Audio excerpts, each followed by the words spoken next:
show us the edge. The chip on the shoulders, the fight and the passion that comes from within. Whoa. Try to win on every level. Yeah. Expectations high. Gotta show them you can fly. Play harder, better, smarter. Baby, put the league on notice. Show me the edge, yeah. Play with the edge, yeah. Show me the edge, yeah. Play with the edge, yeah. Show me the edge, yeah. Show me the edge, yeah, yeah. Whoa, and see the walk of shame enough.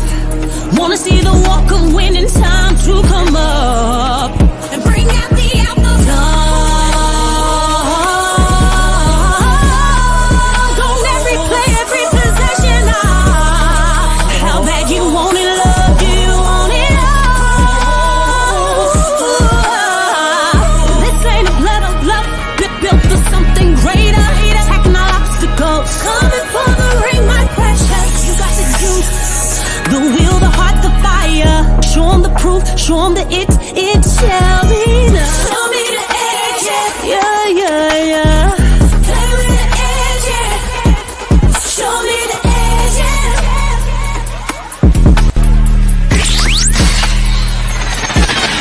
You're listening to the Pelicans Post Game Report on the PRO Media Network for all things Pelicans. All right. Shout out to the fam, man. Appreciate y'all being in this episode of the Pelican Post Game Report. Much love to the flock Pelicans, man. Making it pop, man, and having a great win, man. We're coming at you kind of late on this episode of the Pelican Post Game Report, man. I'm Big Q. We got DC chiming in on this stream, man. Big ups to the fam. Excellent win for the Pels tonight, man. All I can say, man, is that we handled the business tonight against a quality four in the Clippers. They played well on the road, great defense, man. right, Maul. That's right, brother. That's how you drive. That's how you drive. Let me see if I can find that, man. What's the driving, boy? Yeah, that's how you drive, man. I'm gonna have to find that and play that one, man, because that's DC a wire-to-wire finish, man. From start to finish, the Pelicans play a complete game, man. And in the great words of Will Smith,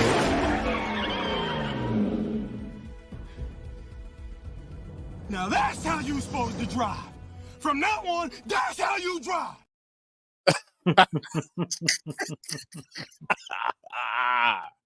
all right, that's how you drive. All right, so shout out to the fam, man. Pels, man. To get a great win, man. Great win by our Pelicans tonight, man. They showed out, man. Zion had some struggles, man, a little early, but he kept in there, man, and they were able to get a solid win against the Clippers, man. I'm so proud of the Pelicans, man. Great win on the road. Great tone-setting win going into the season. The Pelicans improved. They get 30 wins, fam. 30-21 our Pelicans are. They're 15-11 on the road and getting a win against the Clippers in the building where you only have 5 losses. They play really well there, and the Pelicans went in there. Great defense. They played really solid defense.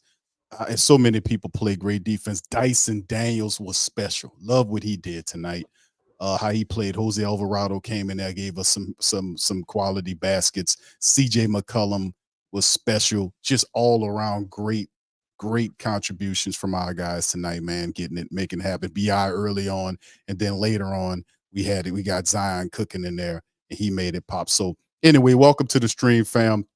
Y'all hit the like button. Feel free to hit the subscribe button as well. PPR, we in here representing with the Pelicans getting the W. So DC, Lex, welcome on in. Y'all get kind of share with me and the rest of the family maybe y'all thoughts on the Pelicans' quality win over the Clippers tonight. Well, I thought it was a great team win, man. I love the way they did it. They used their head, man. They paid attention to what the Clippers were doing. Zion kind of set the tone early, drawing a lot of attention, getting everybody involved, and it just trickled down to everybody, man. They all made the right plays. Trey rediscovered the arena he loves to play in. He got hot early, man, and that kind of propelled us to get up to, I think, about a 17-point lead. And the Clippers obviously gonna make a run and do their thing. And the Pels, man, could just continue to execute. CJ McCullough came on late in that fourth quarter after Zion started getting really aggressive and actually putting some points up on the board. He was in facilitator mode all night, but most of the night, and he turned it on, and CJ got hot, man, and just pretty much closed out the game, man, with a lot of timely, incredible shots, and off of great gravity from Big Z, and Bi filled in and did his part as well, man. Just an all around great team victory, and as you pointed out, Dice played awesome. Herb got a little banged up, looked like his injury might have been serious. He just needed a little bit of a break, and Dice stepped in, man. In like 6 minutes, he had like 2 steals, couple of blocks. He then got a layup, and they showed you who they could be, who they can be, not could be, who they can be. This is the Pels team that gives all us the inspiration and to have us looking toward the future as far as them being something very special. Because this All right. Clippers team, man, was 26-5 or something like that. In their last 30 games. Just a second, DC. I'm gonna give you back the floor. Let's hear Nah, from you Willie, go man. ahead, Lexxah, after. Okay, all right. Here we go. Wire to wire, high game plan, discipline game for us. We talked pregame about the importance of defending the three-point line much better tonight. What did you like about your three-point defense with this team? I like the fact that we were aggressive, we were physical, and we contested all their shots. We finished possessions. They're a good team. They're one of the best in the league for a reason. They're sound defensively. They got a ton of guys that can come in and hurt you on the offensive side of the ball. So Herb was great, Dyson, Bi, Z, across the board, JV, CJ, Larry, and like I told the team, this was a true character win against a worthy opponent. Started that game, final out of his teammates.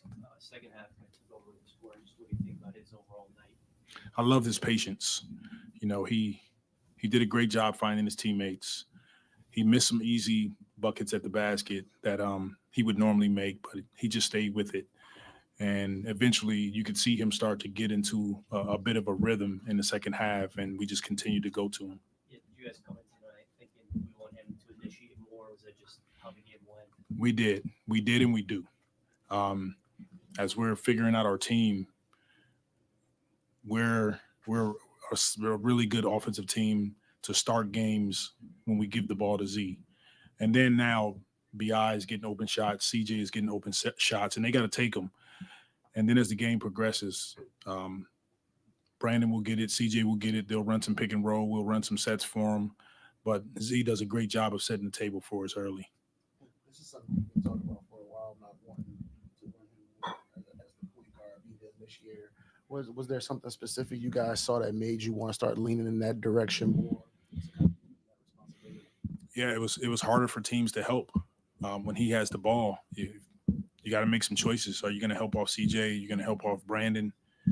Herb is shooting the ball really well, and when he doesn't have it, they can clog the lane a bit more. Those are the things that we saw.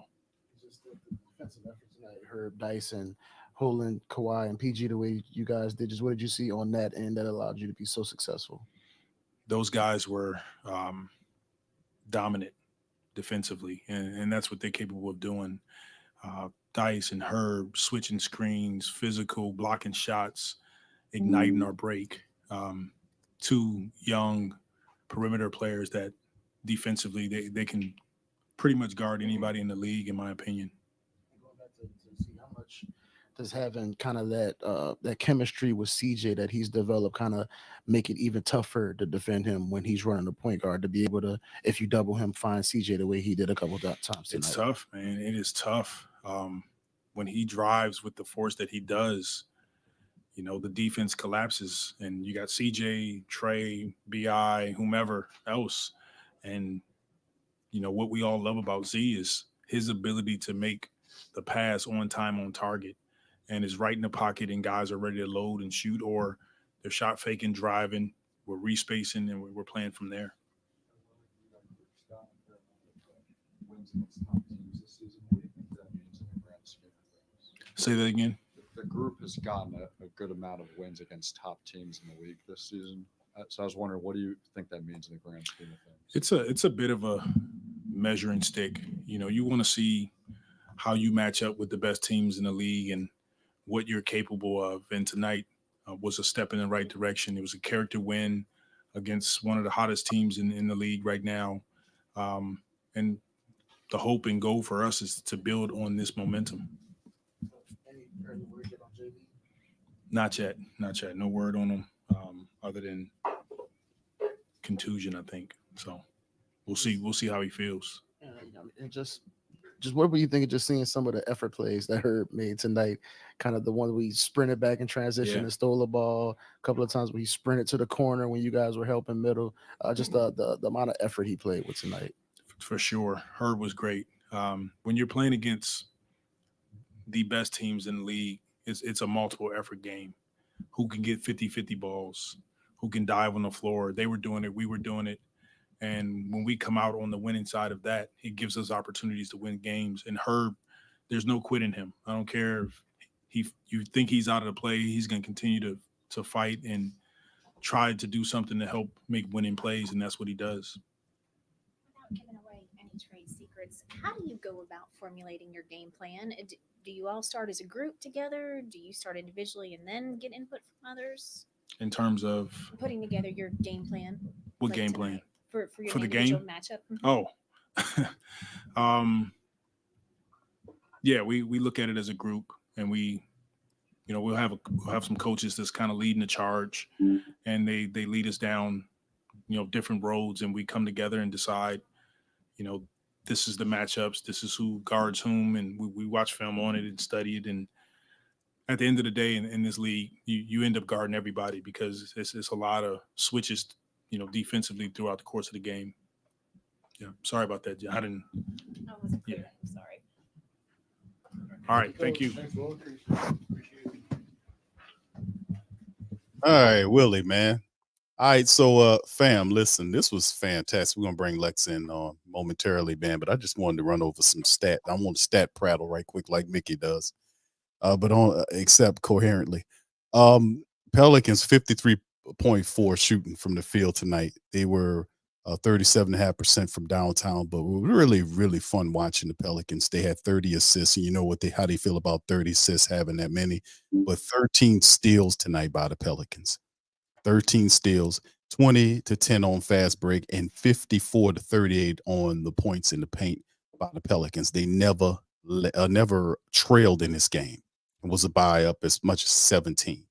So this was, like Willie said, and I said earlier, wire to wire against, I think record-wise, the best team in the West. I got the standings. Probably gonna go to them momentarily. But let's hear from you, Lex. What do you think about tonight's win? This was fantastic. What are your thoughts? Can you hear me? Oh yeah, okay. Loud and clear. Yeah. Yeah, it was a great collective win. Just like the activity. I think one of the things that stick out is as far as with CJ. I think definitely when he's playing that true two and taking 1, 2, or 3 dribbles towards the basket, there's a high probability that the ball's going to go in every single time. But I've just noticed that, it makes the game a whole lot easier for him. And he's going to get those easy shots every single time. I think sometimes he goes away from that, but I think, he kind of like started steering that way and really playing off of Zion, playing off of BI. And it helps out a whole lot. Definitely like the fact that I think the first play of the game, the Clippers actually showed what they were going to do, but they doubled Zion, and that really allowed him to use his gravity to open up for his teammates, and guys were knocking down shots, which was really great. So that really got the team acclimated, and I mean that's what you're supposed to do is get everybody acclimated, and Second half, he really came on. Started being more aggressive on the offensive end. But like I said in the chat, I actually like the fact that he took on the assignment of guarding Kawhi. I thought that was really interesting because as much as Zion gets bad talked about his defense, that was to me that was like a huge honor, to be able to guard. I mean, he's up in MVP talks, and he basically guarded him for most of the night. I mean, there was like a few possessions where he didn't, but he did a pretty solid job on him. So that was very nice to see. Um, Trey, I'm so glad he had a great night. I hope this is, something that rolls over to the upcoming games. I hope this kind of breaks him out of his rut completely. It was good to see that he made 4 of his first 5 shots. Yeah, 3 of those were threes, and then he had a 2. But it was great to see that because he really needed a game like this. I think that first half was really just him. I was really happy for him. So I'm really glad that he came out of that. Um, let's see here. Oh, Herb loved his hustle on tonight. Dyson, I'm glad that I loved his hustle and his defense on tonight, and he was looking for his offense.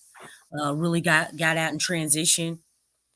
Herb, he was really on the attack mode, and just Herb being Herb, his defensive prowess is always is second to none. So I really love their activity. Well, but yeah, everybody really came with it today. I mean, you really saw a game plan.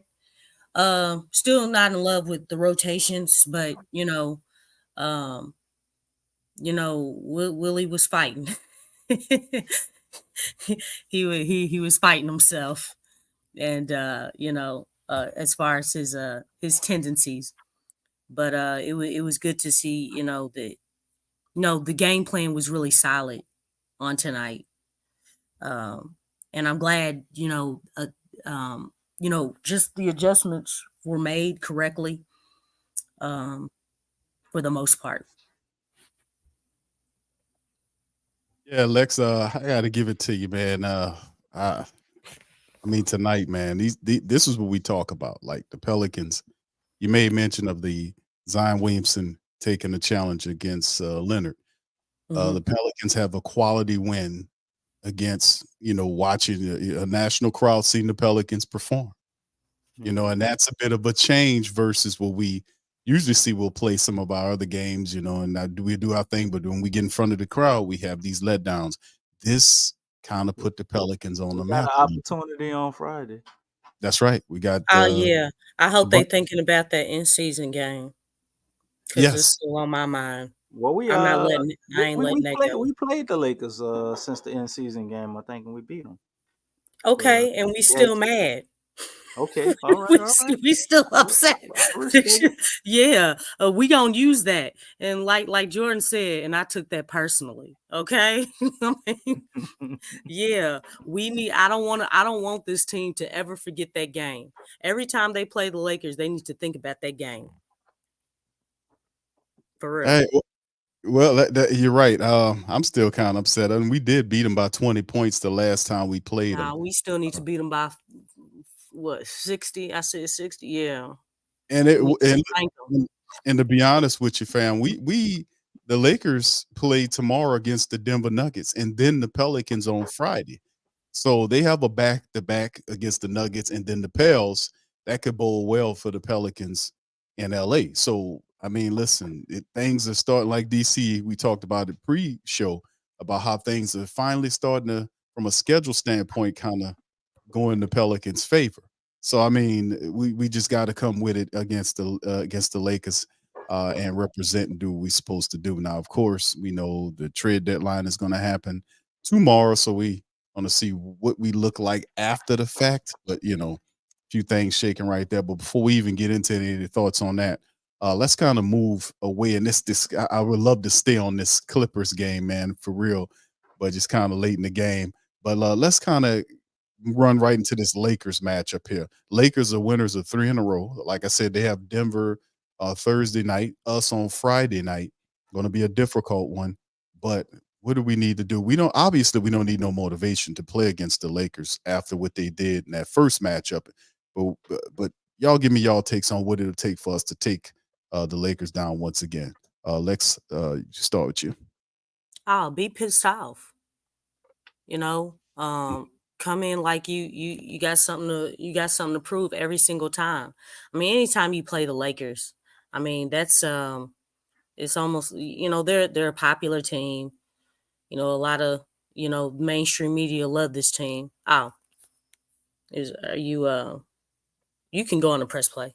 All right, here we go. Home court and get a dub is big for us. How much do you enjoy starting the game with the ball in your hands? Double-digit assists tonight. I enjoyed it a lot. My teammates would tell me to be more aggressive when it comes to scoring, but for me, I'm kind of just playing chess within the game, seeing how the defense is guarding me, and then I'm going to pick my spots. Yeah. Sorry, AD described you as playing with a forceful rhythm tonight, not just a rhythm. Would you agree with that? I would agree with that. To your point, what was that balance like of early? You were finding your teammates a lot, and then it was just a lot of scoring in the second half.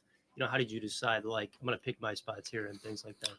In the first half, collectively, we were all hitting shots.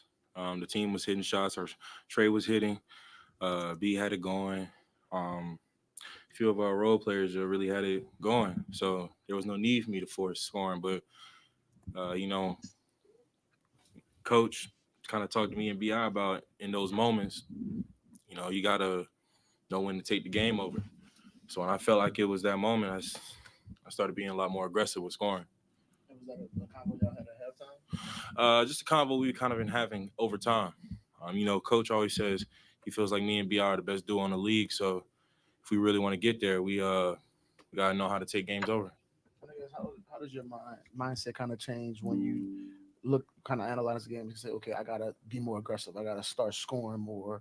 What are you kind of looking for in those moments? I mean, I think it's one of those kind of the eye test and just you feel it. When you're watching the game and when you're on the court, when there's about to be a momentum shift. When the opposing team is about to try to make a run, and you just got to do whatever you can to halt that and keep momentum on your side. You've told us, million times before that you love playing point guard. You've been training that way since you were young. But once the coaching staff came to you and said, okay, we want to start leaning into this more. We want to make this, a primary part of our identity. I guess, what are you thinking after that conversation when they say, okay, it's time for us to really, flip the switch for point Zion?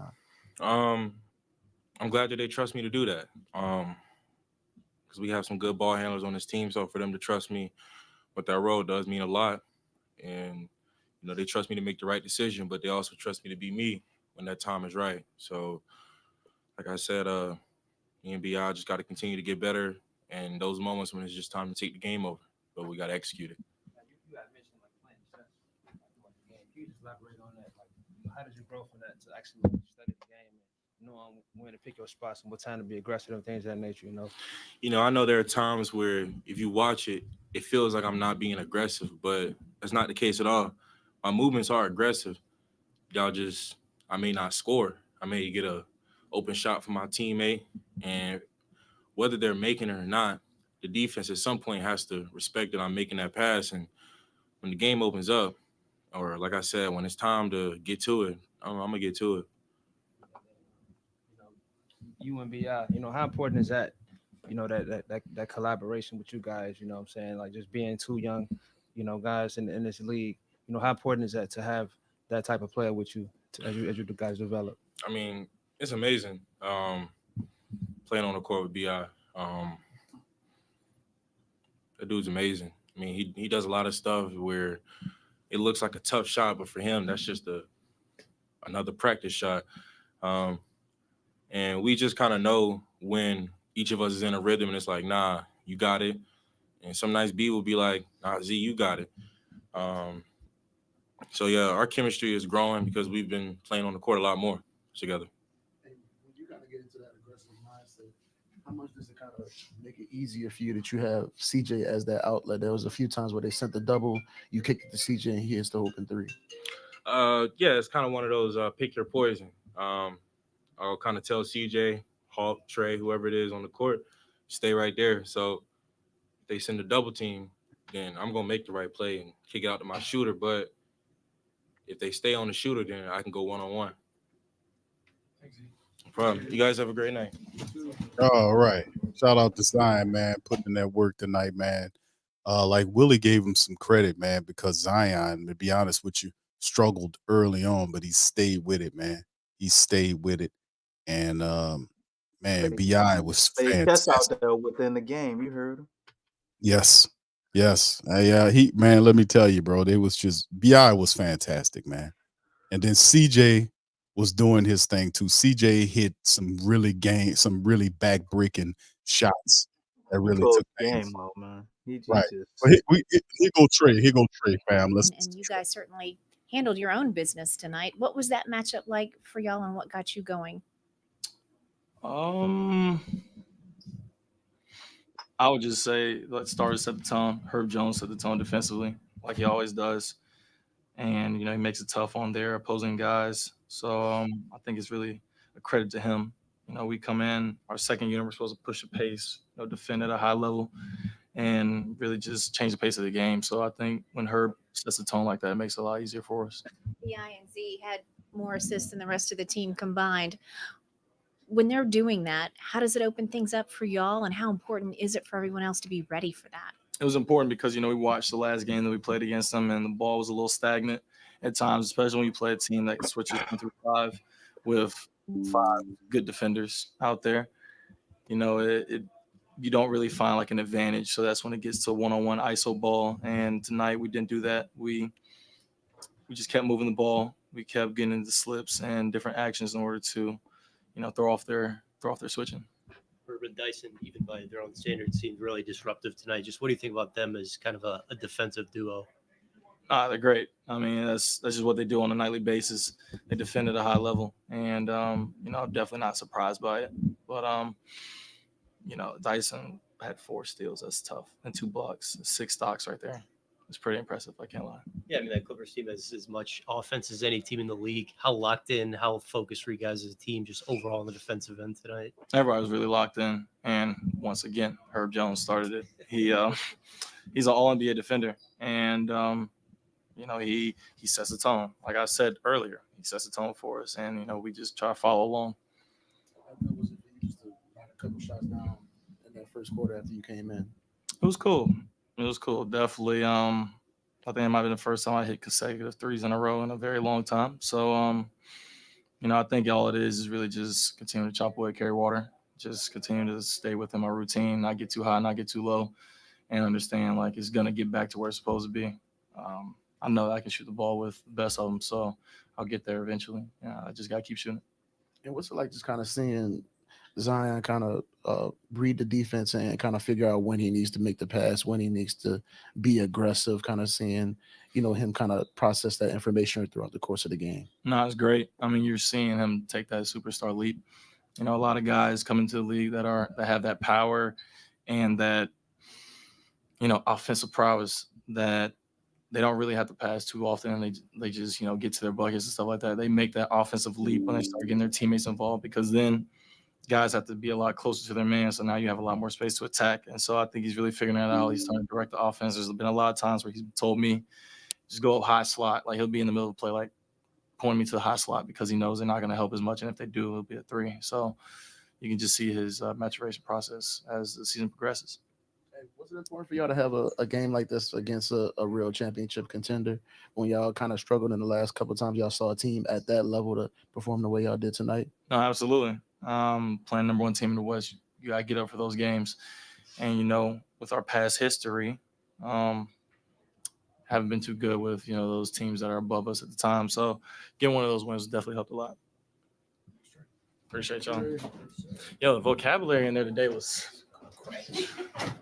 Shout out to Trey Murphy, man. Shout out to Trey. Shout out to Herb. Shout out to Dyson Daniels, CJ McCullum, Zion, the whole damn squad, man, representing tonight, man. They did a wonderful job. Alexa, back to you, then we'll go DC.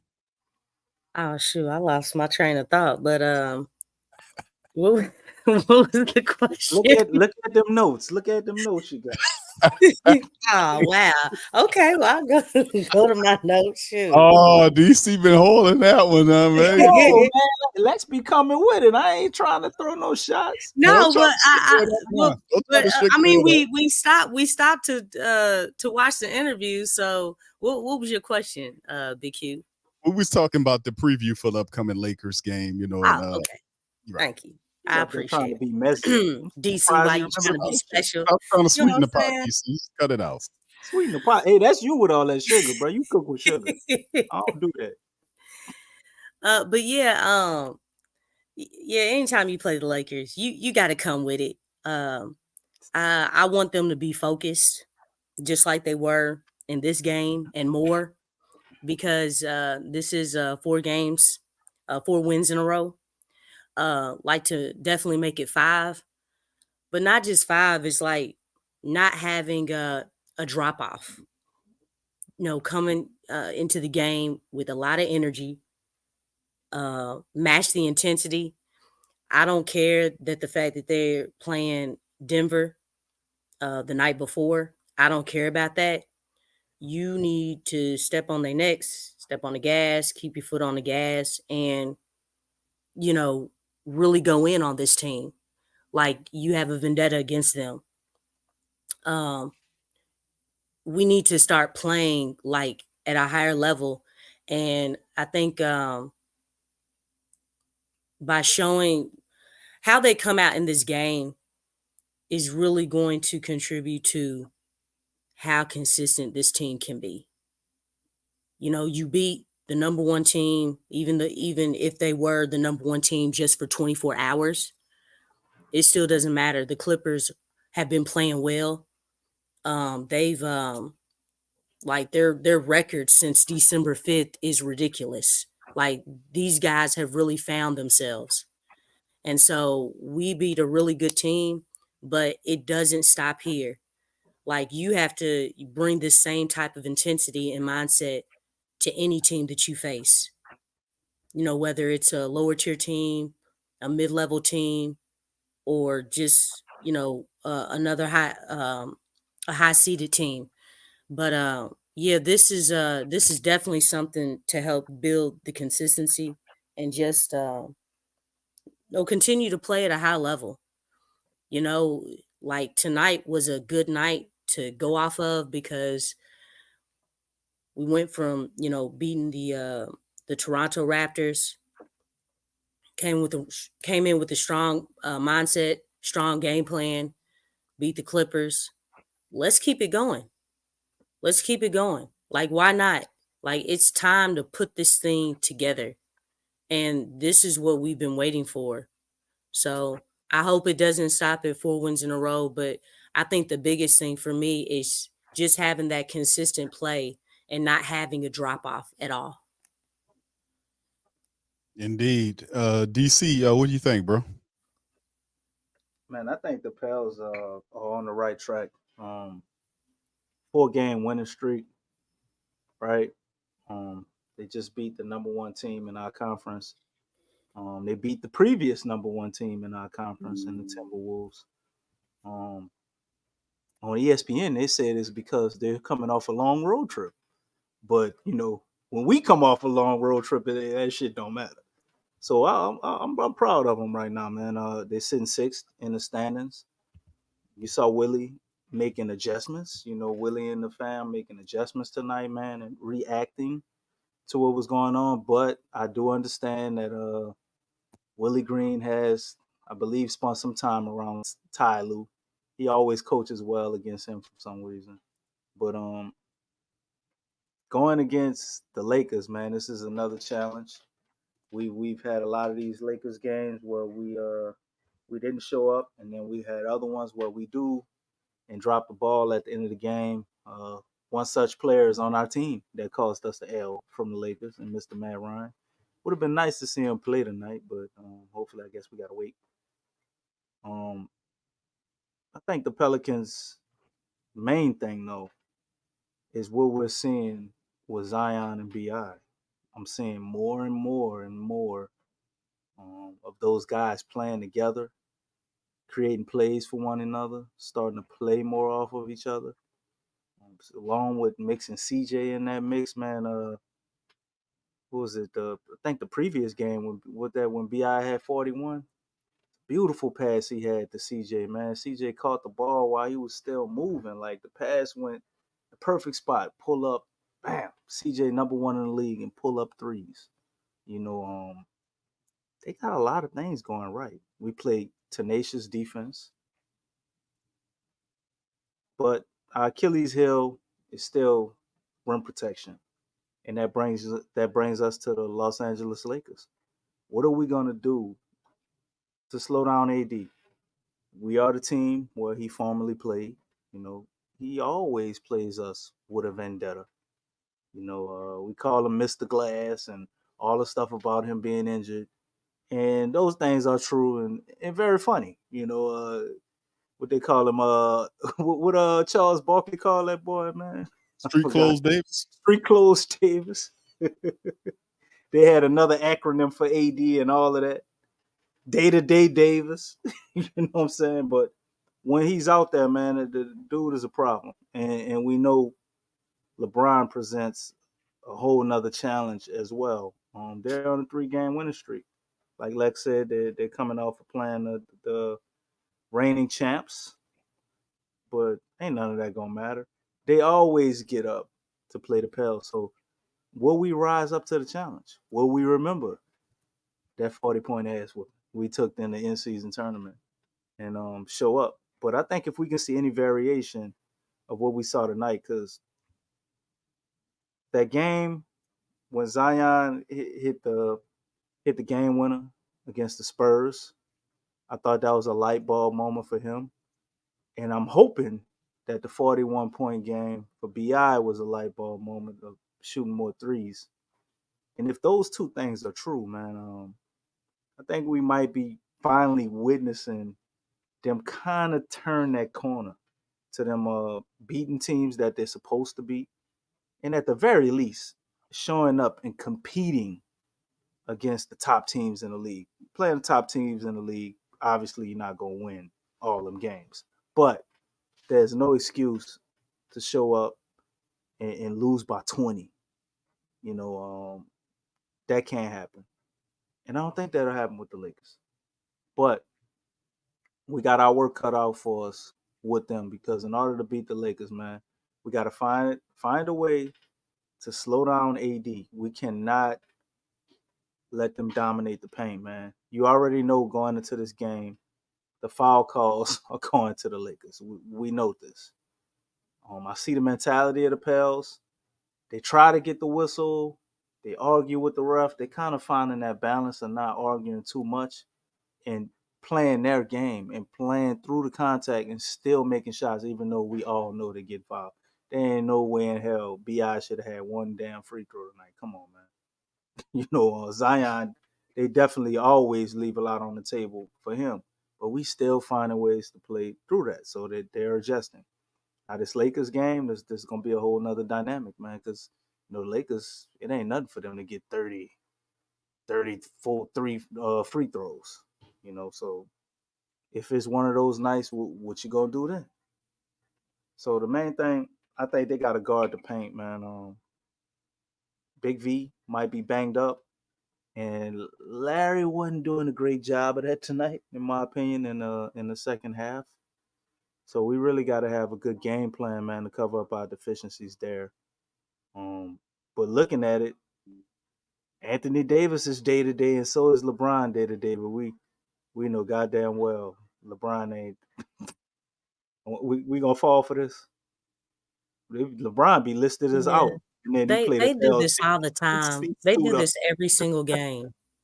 It's crazy, right? So I don't understand why they do that. Well, I guess in case they want to rest him, so they just got a rolling injury already in the cuff, So they could take time off from work whenever they want because they got injuries on deck. But we got to find a way to stop AD, man. We can't allow him to eat on the inside. We got to force him to be a jump shooter. When he falls in love with his jump shot and it ain't falling, that's the recipe, to solve the problem that is him. But what you gonna do with LeBron? LeBron, you got to limit that as much as you can. Similar, I guess, track record, but you damn near got to build a wall for him like you do Zion, because once he get ahead of steam, it's insane. So if we can force them to allow more jump shots, man, and guard the paint, take care of that area, I think we get this game.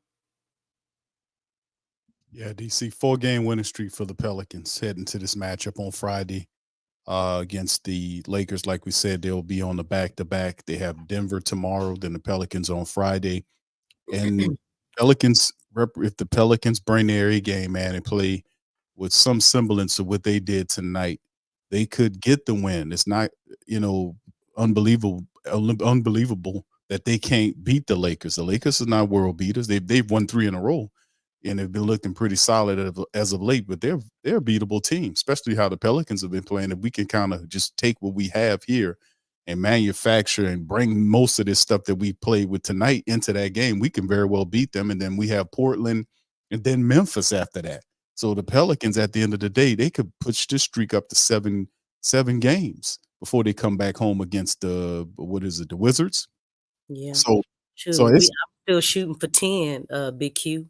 Hey, I'm with you, Lex. That's a solid That's number. what I said on the last show. I'm like, why not? Why not? We gotta have an all-star break before that, Lex. Oh shit! Well, I mean, still though. I mean, it's gonna be. It's time to lock it up, man. It's time to. It's been stagnant for a long time. For most of the season, just really trying to elevate. We gotta elevate, man. Because so we gotta spread our wings and fly, right? You know what? I feel you, one love, man. There you go.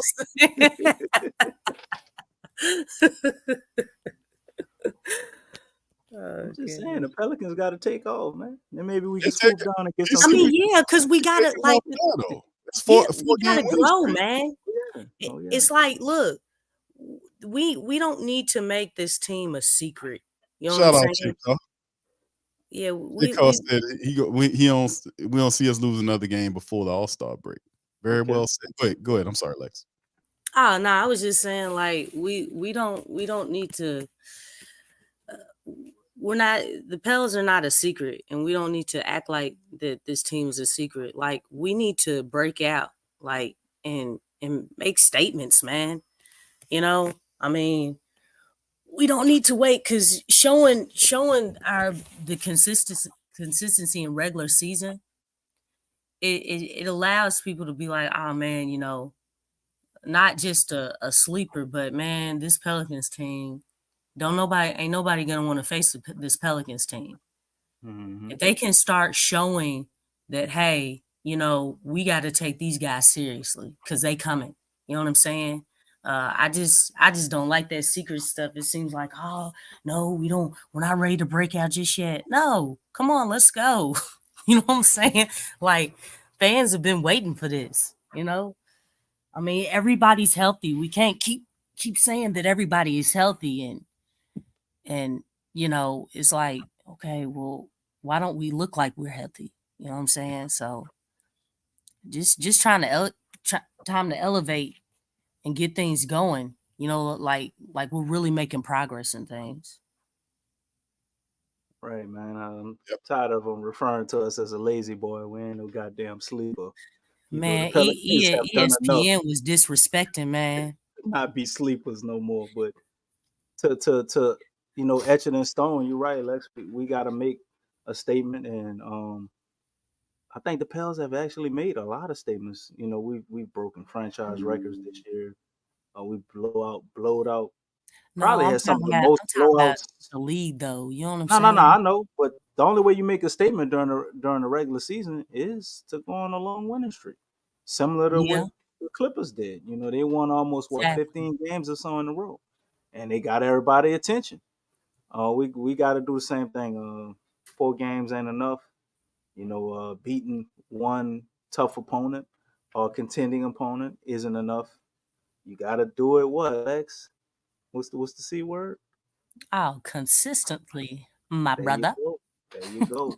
So, if the Pels can go ahead and discover that, you know, we're well on our way. And I think it's a perfect time because my whole theory, I thought they probably would lose this game, to be honest, but very, very happy that they won it. More encouraged that they can get the Lakers game too. And if they get those, there's no way in hell they lose to Washington.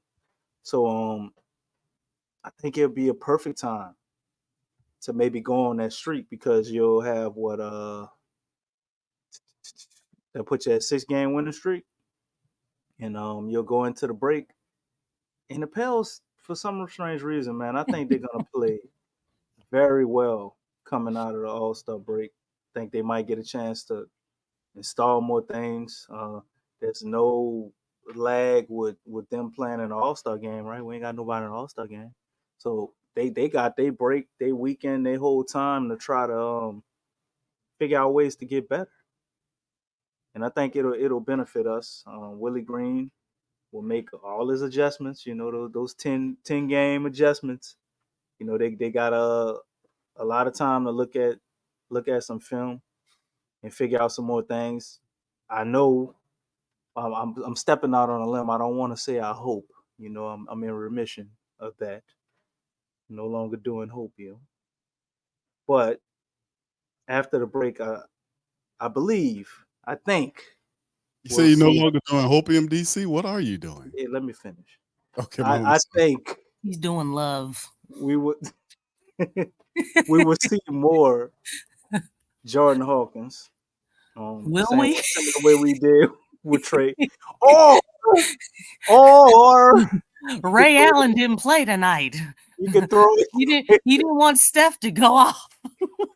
or you could throw in Matt Ryan. Hold him back. You Hold know, Clay back. one of those guys will definitely get some more minutes, and I think that's the key, man. Figuring out the rotations. They kind of got a little bit of what they want to do, the way they starting to scheme things up, successfully putting the ball in Zion and BI's hands and limiting the turnovers by having them prepared for the pressure they're getting with those double teams, man. So very encouraged by what I saw tonight. Looking for them to see them build on it, man, and do more with it, expand it, and maybe get some more shooting out there at times to make it a little easier. All right, thank you, DC. Appreciate that, brother. You're not welcome. You sound sarcastic when you said it. But go on. All right, so anyway, let's move on to this right here, fam. A little trade news here for Wednesday. They have 3 trades, not really big trades to speak about. We know the deadline is tomorrow. We have some questionable things that might happen with some of the players. Big V's one of the guys. He got hurt tonight. We know Najee had he didn't play because of a back issue that was reported prior to the game, 4 hours prior to the game. Maybe about an hour or so prior to the game. But this is some of the deals that happened today. Minnesota traded Shake Milton, Troy Brown Jr., and 1 second-round pick to Detroit for Monty Morris, the point guard. Boston got involved with it. They traded Lamar Stevens, a 2027 second-round pick via Atlanta, and a 2030 second-round pick via Dallas to the Grizzlies for Xavier Tillman. The Jazz traded Simone what's his name? How you pronounce that? Fantaccio? That's the guy Fantatio. There you go. Thank you, Lex. To the Detroit Pistons for the 2020. What did he do to deserve that? For the 2024 second round pick via Washington, Kevin Knox. Boy, what a bust that guy has been. And draft rights to the 2022 second round pick, Gabriel Procida. So yeah, Kevin Knox, man, they had high thoughts about him being really good in the league. Almost similar to DC's Cam Reddish, but ultimately, at least you was high having them thoughts. That's what it was. Oh, that's what it was. Okay. Yeah, there All right, DC. Before we go into the rest of the trade news, what are your thoughts on Cam Reddish during the season? I wanted to ask you that. What you thought about Cam Reddish's play during the season? I know that's one of your favorite players in the NBA. No comment. Okay. Okay, let's move on to the next one. Oh, can I have a chance to? Yes, let's please. All right. Well, definitely.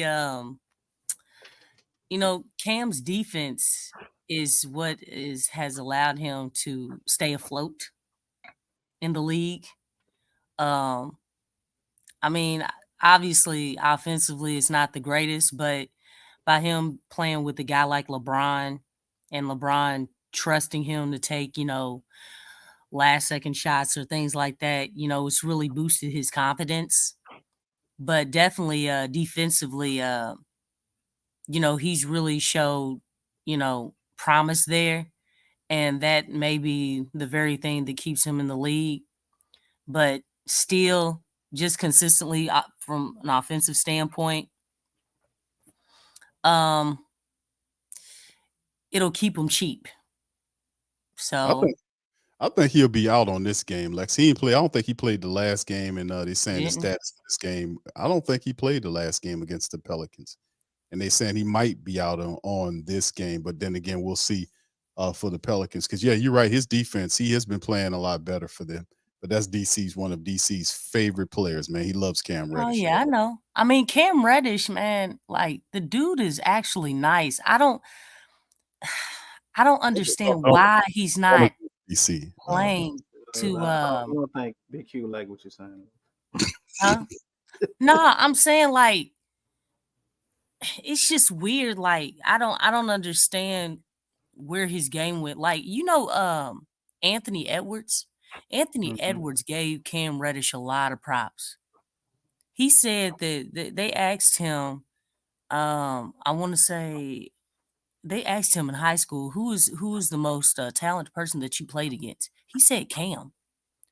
He said, man, that dude gave me problems. He gave our whole squad problems. Lex, so he ain't mean Cam Whitmore? No. Okay, I'm just joking. It's a lot of Cam. You are so funny. Oh yeah. Oh, you are so funny. We talking about Cam Reddish, but I mean, I was actually shocked that he said him because the way you looking at Cam Reddish right now, you wouldn't think that it's like, are you sure? Because I think a lot of people were kind of shocked that he said that, but I don't know. I don't understand what's going on with his game, man. Because I mean, the dude he does have a nice game. Sometimes I think it might be his confidence is killing him right now. I mean, he's just really short of the confidence part. Yeah, that's a part of it. Cause I mess with DC, but Cam Reddish was a good prospect coming out of college, man. He was a baller, man, and it just like you said, that confidence is a big part of the game and scheme too. Depending on where he goes and what they're willing to do, in terms of bringing out whatever they need him to do. Obviously, the Lakers using him more for his size and defensive ability, but his offensive game has always been there. So I often mess with DC about that. But I got my picks and chooses too, like Cam Whitmore. That's one of the guys that I like. And several other guys that we pick when we do our draft shows. So anyway, let's move into this talk right here. Jake Fisher, was talking about the Pelicans, and he kind of threw out something that indeed conversation between New Orleans and Atlanta this week, sources said, but I've been told that any deal that would bring DeJounte Murray to the Pelicans isn't particularly close to a finish line. And they were talking about the Pelicans and the rumors circulating around the Pelicans inquiring about DeJounte Murray. Now, this was something we talked about. I don't know how long ago it was when we started. I don't know. It was late last year. And this was an idea. I got to give credit to DC. DC threw this one out here about DeJounte Murray. And I guess it took wings, man, and flew. So we'll talk about that. And let's talk about that. And, of course, the upcoming thoughts on what could happen for the trade deadline. DC? The initial thing I proposed was DeJounte Murray and I guess a combination of Big V. You start looking at guys like but you want to bring on Clint Capella, and you still can get an additional player with those two guys, or you just bust it down to you keep Big V, because that's what we all wanted to do, right? It's like, how can you improve this team with Big V and improve that starting lineup?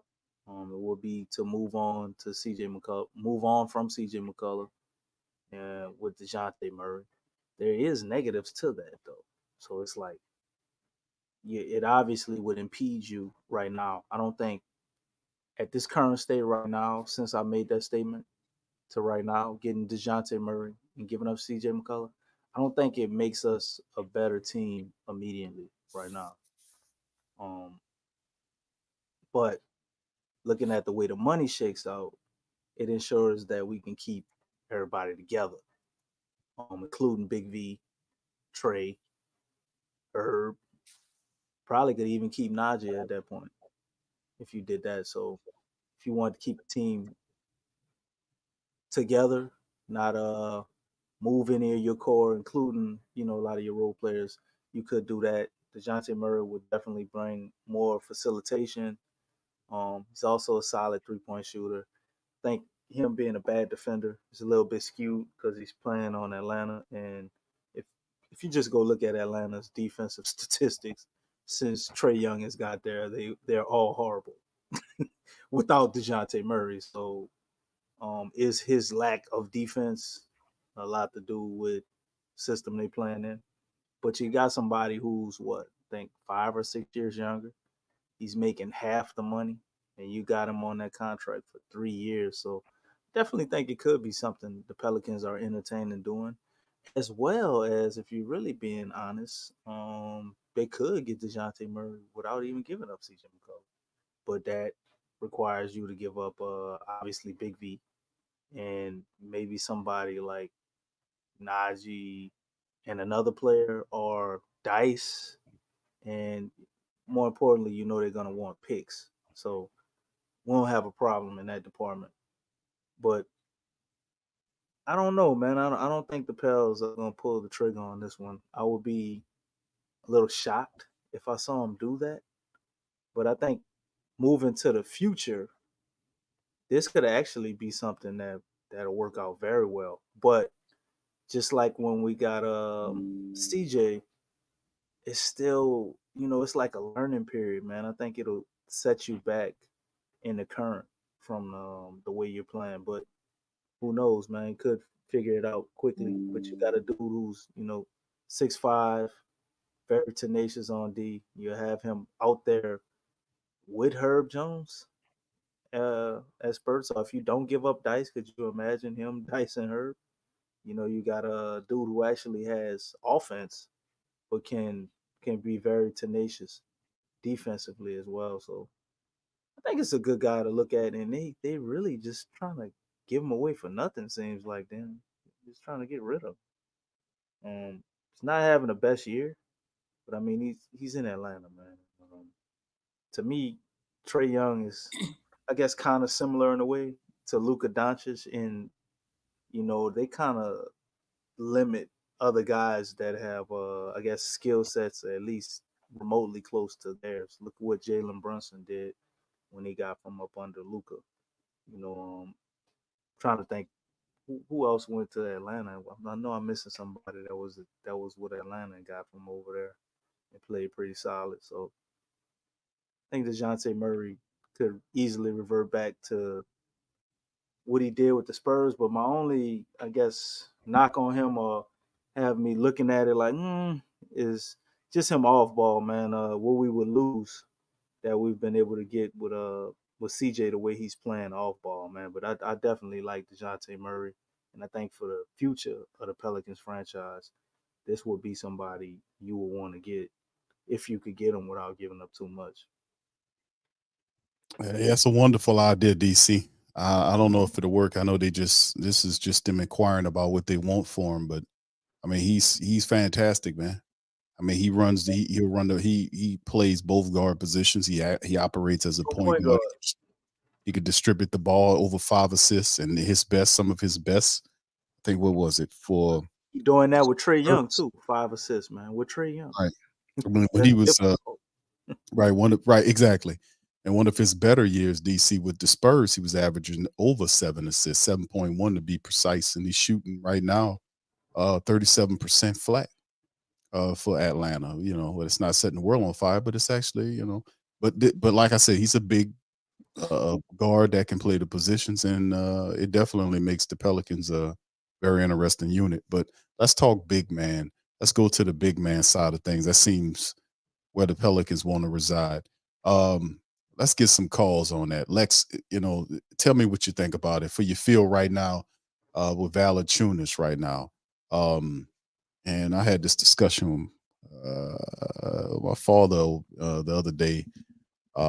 We were talking about the Valanciunas, and there is nothing going on in terms of them looking to sign him that we've heard from, unless they're keeping it under wraps.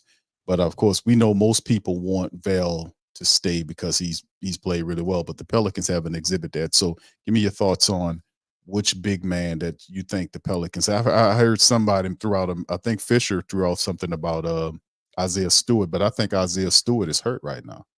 I have to look that up. But what are you thinking on some of this trade news? That's a little big man right there. Yes, he undersized. Like I was saying, I mean, to trade JV, it's going to be a huge opportunity cost. I don't think a lot of people are thinking about the give and take. Like, yes, if we do trade him, we'll get a defensive, shot blocker, a guy who runs the floor very well. But if you think about it, for everybody who talks about JV taking up the paint, well, the paint's going to be taken up even more because you're losing the shooting. You're losing 15, 20, and even from 30 from Jonas, which is what he provides. I've said many a times that, like, it depends on how you use JV. He's actually been used more correct, this season than any of in all the years that we've had him here. And it's kind of weird how all of a sudden, the Pels are using him correctly, and he's up on the trading block. You got to get rid of him. Huh? I say you're using him right now. You got to get rid of him. Yeah. So, I mean, is that what we're doing with some other people? You know what I'm saying? Because,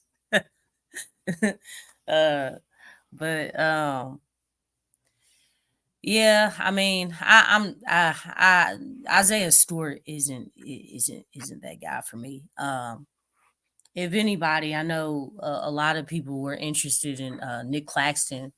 I mean, I've heard that name consistently for some years now, but he's been made available for trade. Like I said on last show, and he's making like $8 million right now. But obviously, 20, right?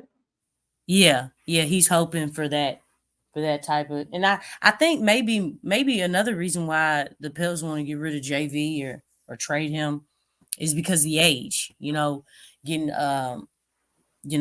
because having youth, in any position is a big deal. So, but I really think Claxton will probably be feasible if that trade does go through. I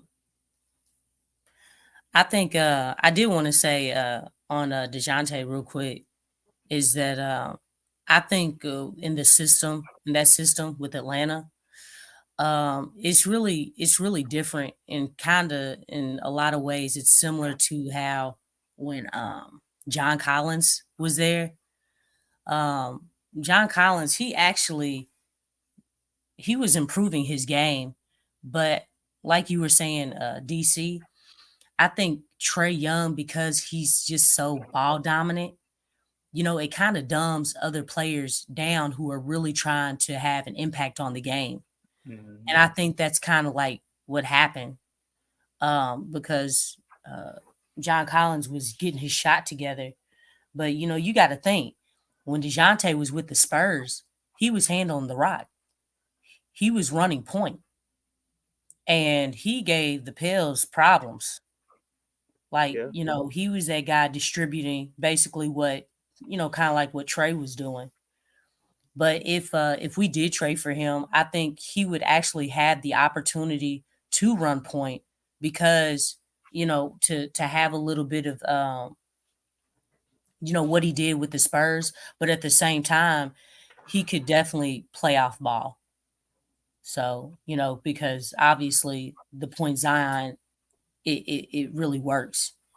And I think having opportunities to play the 2 and the 1, because that's what they're doing anyway. We see a lot of our players right now handling the rock. It's not just point Zion.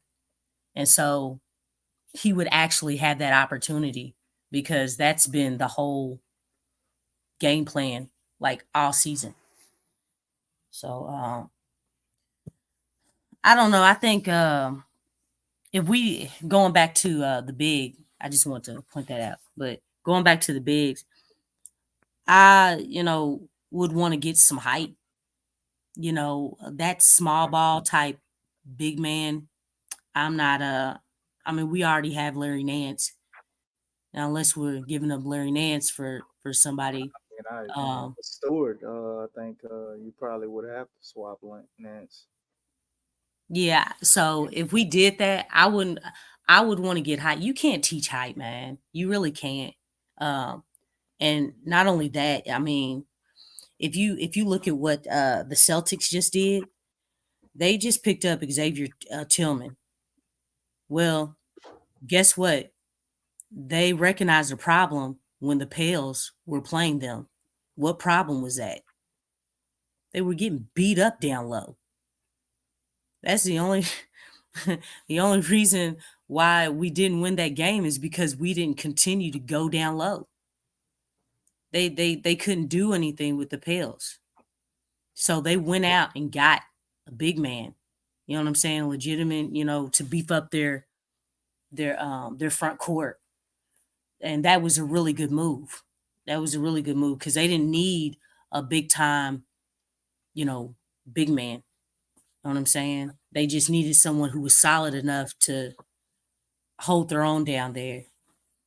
But we just I don't know. We just gotta I really like JV, man. I really do. I like to keep them. But if they've already made up their mind, which it really sounds like they have, but we won't know until tomorrow, right? So Right. Not necessarily. You talking about the Pelicans here, so we could very well not trade JV and then still not sign him. Yeah. I mean, but the thing is, then you're losing out because there haven't been any talks as far as keeping them, right? Exactly. This is true, but It's I mean, now if you are trading him, he did get injured tonight. Don't know That's how what I'm saying. significant the injury is. So maybe that's something that'll nix the whole trade talk altogether. And hopefully it ain't nothing serious. But DC, even if he was involved in trade talk, and if they had a deal set for Valanciunas, why would he be playing? Right. So something else. Maybe to keep, because I think whatever, if the Pels do anything, I think they're kind of trying to keep things on the low. If you're sitting him down, it's gonna be obvious to everyone. I don't think they want that on everybody's mind. So to mask it, you keep playing them like So you normally. was it a fake injury in the second half, maybe? Good point, Todd. No. Todd said Steven Adams got traded while he was hurt. That is true. Yeah, but I mean, he was traded for another hurt player. So, in victorality, I'm just keeping things in perspective. You know what I'm saying? It's like, hey, my player's hurt, your player's hurt. What do you have to lose? All right, well, I'll take your hurt player, and you take our hurt player, and call it even. It's crazy. That's definitely weird how they did that. But Memphis definitely won that because they had got 2 second round picks. But Memphis has been racking up on picks though, because they're trying to a lot of their guys, they hurt. That I season mean, they over. dealing with some of the same things that, the Pelicans have been dealing with for years. Right, that bug went and bit their ass because I remember we were suffering with that for the last several years, and whatever we had and left us and went over there and started messing with them because they have like several players really some of their foundational pieces are just hurt, and they're just they're piecing team together to try to compete for the rest of the season, but. We know what time it is with Memphis, man. This been a rough year, and we just got to keep smacking them. We got them on a few games anyway to be able to knock them around. So yes, indeed, yeah. We just got to stay healthy moving forward. But Lex, I do like the idea of Nick Claxton. I don't know if the Pelicans were involved in looking at Nick Claxton or even looking in this direction. I know they talked about Isaiah Stewart. They talked about Jared Allen from Cleveland. They talked about the Wendell Carter Jr. There was rumors circulating around him, and there was another one I want to say that Nick Claxton's been that guy the whole time, man. They talked about perhaps Mikal Bridges. Maybe that's why that was up. It Yeah. wasn't they actually did mention it was you did, yeah, y'all did say that. that was Lex. That was all Lexa. I brought in the Claxton part, but Lexa That's was right. Lex talking did, about it, and when did a she detective was, work. I was like, man, what if it's Claxton? Detective. Thanks. Hey, Detective surprise Lex, eye right there, man. yeah, Detective Lexa came up with a big one right there, man. I mean, um, I don't know, man. The Claxton thing would be interesting. Pelicans obviously don't have a problem paying $20 million a year. I think, and the rumors is that's what Valanciunas is aiming his contract around. He wants that right now. He's making what 15, so he Yeah. wants he's aiming around that 20 million Man, number. how are we gonna pay 20 million a year, then pay Bi what he's getting, and then eventually extend Trey That's to it? why we can't keep You everybody, can't. You DC. can't. Something got to shake, bro. Yeah, I mean, somebody, and we keep going back to that because somebody's got to go. They're not. Gail Benson is not about to pay out these guys. I No, mean, she, you got yeah, to look, make I don't. some I tough don't think. I don't think decisions. a lot of people are gonna pay these new luxury taxes because the Yeah, implications and those fees they're going up. So I don't think a lot of teams are gonna be looking to pay the luxury tax. So I don't think it's just the Pels with that. and then you can't forget about Trey because I that's know he hasn't been playing well, but in this second half, it's not too late. It's not too Mhm. late for him, and he's still young. Plus, he's gonna be whatever they offer Trey. It's gonna be cheaper. His contract is gonna be way more manageable than Jonas or Bi. hmm yeah. So That's what they you think Trey is be around maybe 100 flat? You see, or you saying less like 80, 75? I mean, I'm not sure. I mean, I think because Like what I if said, if they I'm don't if they don't talking come up 5 with a years. I'm contract with talking him, 4 or 5 he years. would be a restricted free agent, right? Yeah. So does that mean that another team they could offer him something and then New Orleans would have a chance to match it? Yeah. That's usually what restricted means. Okay. I just wanted to be sure because sometimes I get the definitions mixed up there. This is But 25. I'm skipping ahead here. I'm looking. This is what I got on 25 in terms of what we'll be dealing with in terms of free agency for the Pelicans 2025. You see Bi at the top with Larry Nance, unrestricted free agent, Bird. The bird rights. You got Dyson up there with the club. The club Now, tag. how does the bird rights work? I get mixed up with that. I don't remember bird rights. Damn near on the bird rights and I think once you lose them, you're entitled to. Do you get something back? Like if you actually lose them, or you can sign them back under that same contract the with bird. I guess Hold on, hold on. easier tax implications, if I'm not mistaken.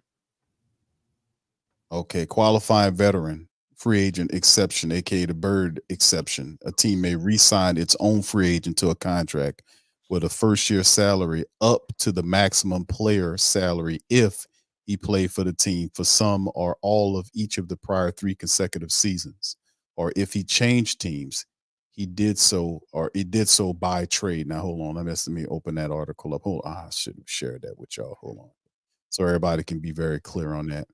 Hold on here. Hold on. Let me see if I can pull it up again. Damn it, I done lost it. Damn you, DC. Hold on here. What the hell I did? Damn you, DC. Hold on, bro. Falling asleep You over see, here. I all know you I got ain't to do is responsible just for that respond with one love, man. one. I ain't got no more love in my heart right now. The movie took it out. Oh, dang. All I got is sleep in my heart. That sound like a song right there. Sleep in my heart. No, you can't sing. You can't sing. Play his damn guitar. Oh, my piece then fell asleep. No. R.I.P. R.I.P. There you go. All right, I got it on. I done lost the damn thing. Hold on, I'm gonna have to back up out of it, fam. I had it and then I just lost it.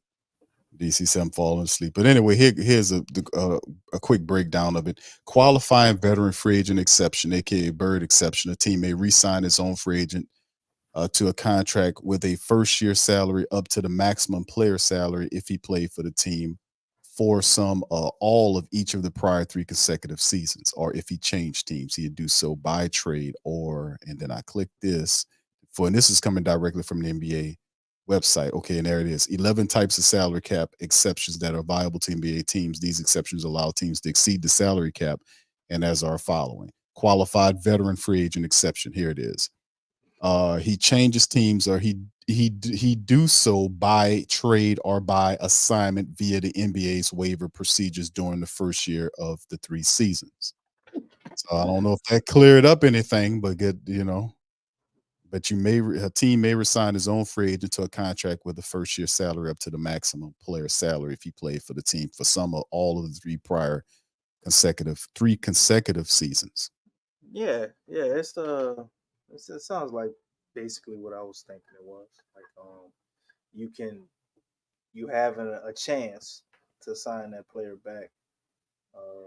Sounds like ducking the tax implications for at least that 1 year or something. Because they say you can sign. Well, that's a different one, DC. That you talking about the early bird exception, which is team may resign its own free agent to a contract with a first year salary up to the greater of 175% of the player's salary in the last season of his prior contract. Then they got a B exception here. That mean a B part of that paragraph is 105% of the average salary for the prior season if he played for the team for some or all of each of the prior 2 consecutive seasons, or if he changed teams, he did so by trade or by assignment via the NBA's waiver procedures. A contract signed using the early bird exception must be at least 2 seasons, not including any option year.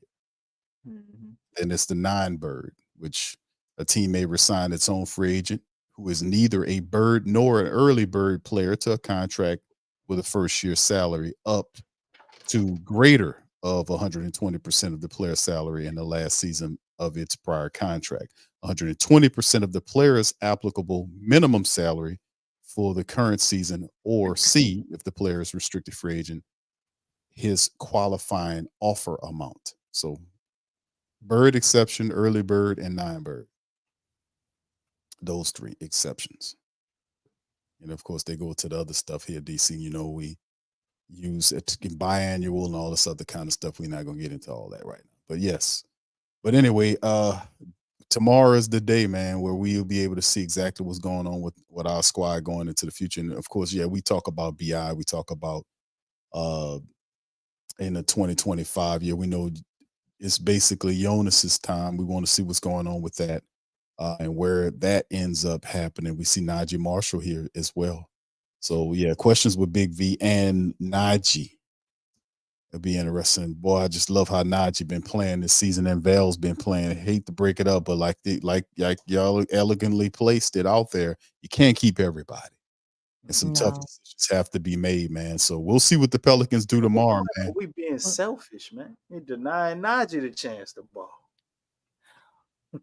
Well, I mean, if you look at like, the better teams in the league or top tier teams, you know, I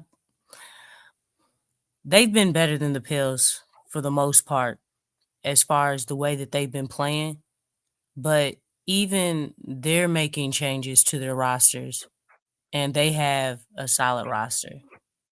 So, I mean, in order to win in this league, you got to be proactive.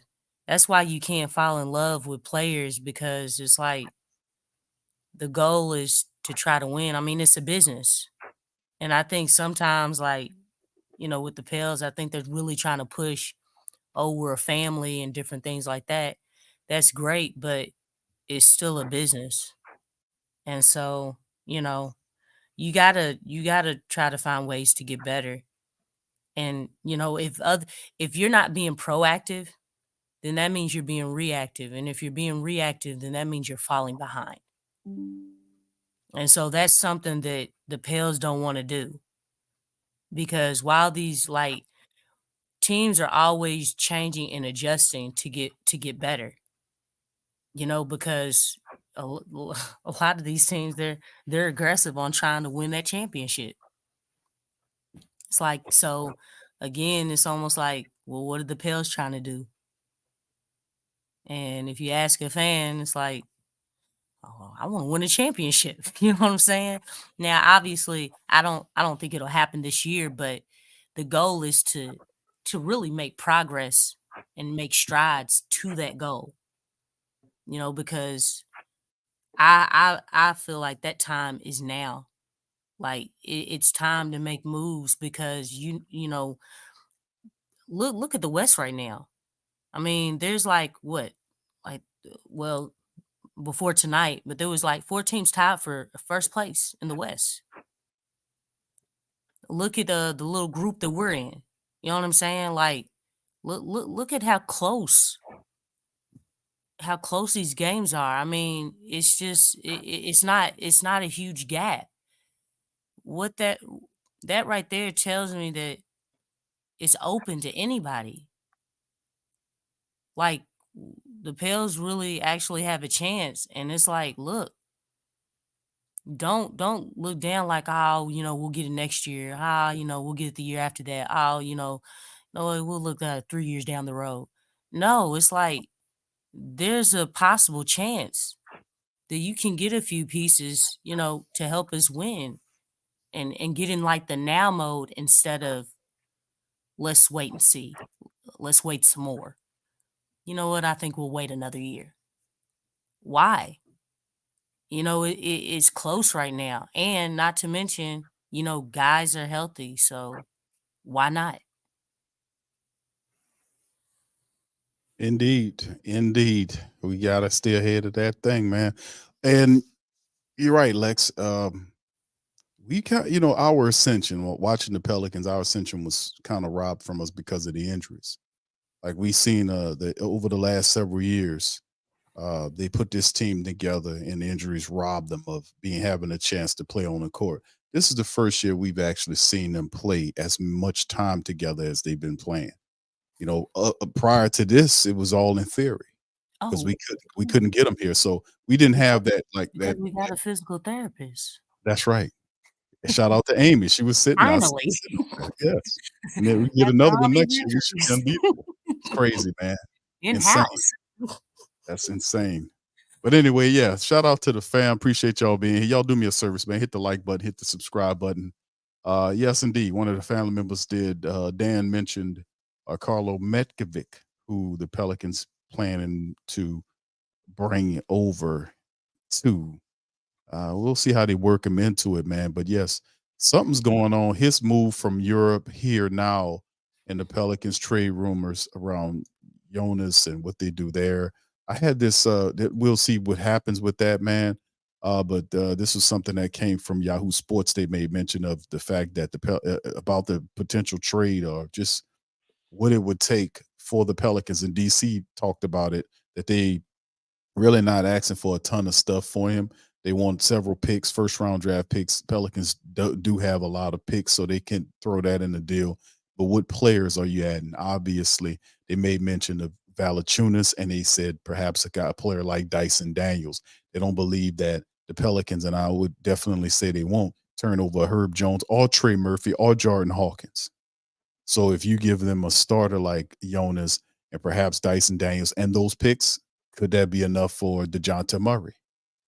So that will be very intriguing to see if the Pelicans can pull a draft day surprise like that and then go about how they'll address the center position.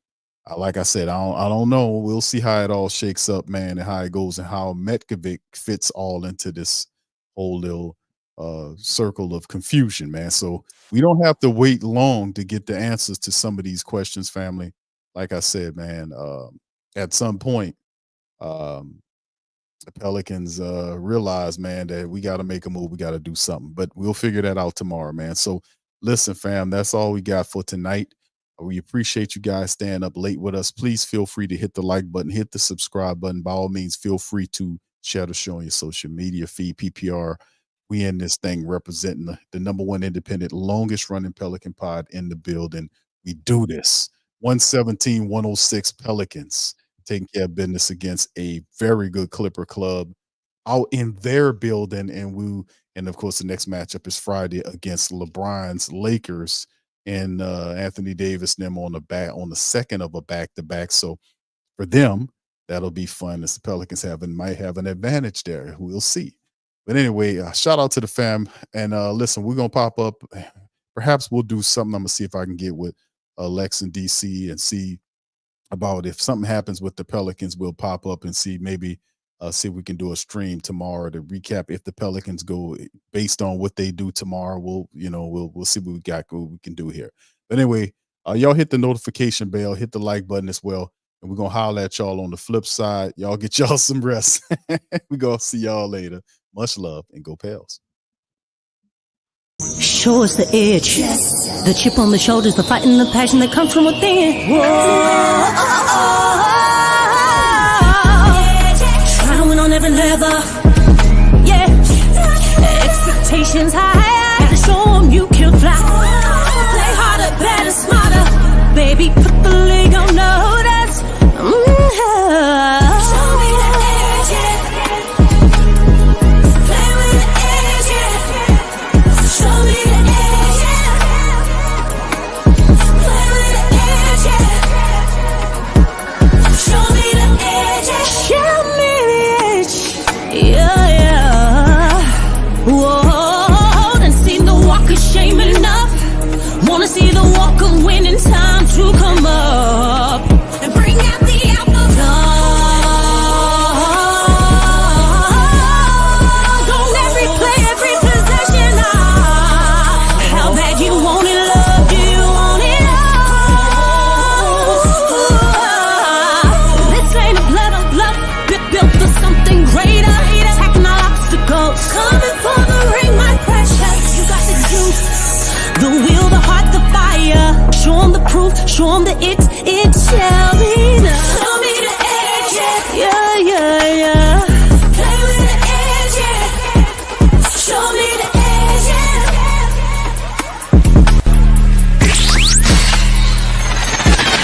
You're listening to the Pelicans Post Game Report on the PRO Media Network for all things Pelicans.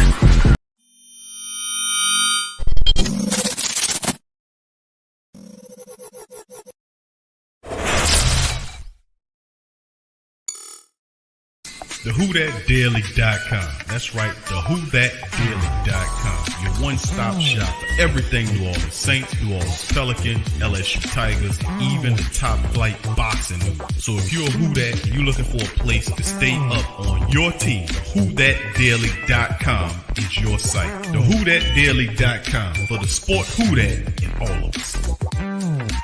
That's right, the Pro Shop is the platform's store where you can go and buy all the latest merch to support the platform. Available at the Pro Shops, we have dozens of hundreds of products available for you and your family. Unisex tees for men and women, hoodies and sweatshirts, tank tops, kids and baby items, long sleeve tees, mugs, pillows, wall art, bath bedding, face masks, phone cases, stickers, bags, fanny packs, socks, hats, and many other items. Please feel free to check out the Pro Shops. The link is in the description section below. And remember, it helps the platform